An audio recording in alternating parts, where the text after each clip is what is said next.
Hello, today we will guide you through how to edit transcripts in Otter AI.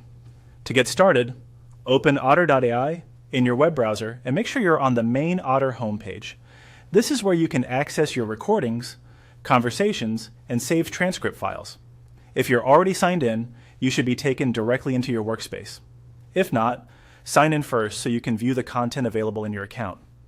Once you're inside Otter, look over to the left-hand navigation panel and click on Home.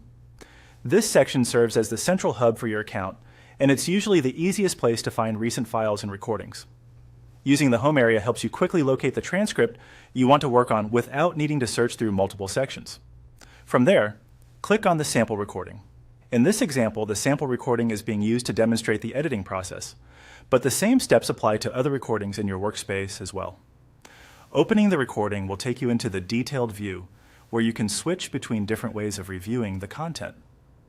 Next, select Transcript. This is the view where the spoken audio is converted into text, and it's the best place to make corrections, clean up wording, or fix any recognition errors.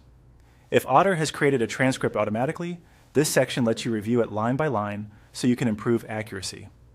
After that, click on Edit Transcript. This puts the transcript into editing mode, allowing you to directly update the text.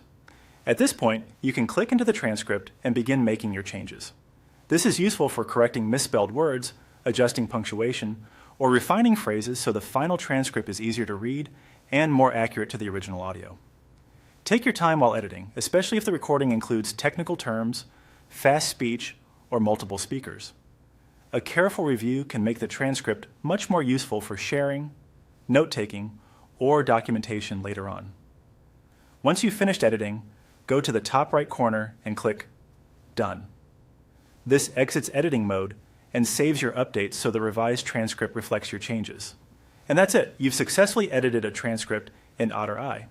As a final tip, it's a good idea to quickly scan through the transcript one more time after clicking Done, just to confirm that everything looks correct and your edits were applied as expected.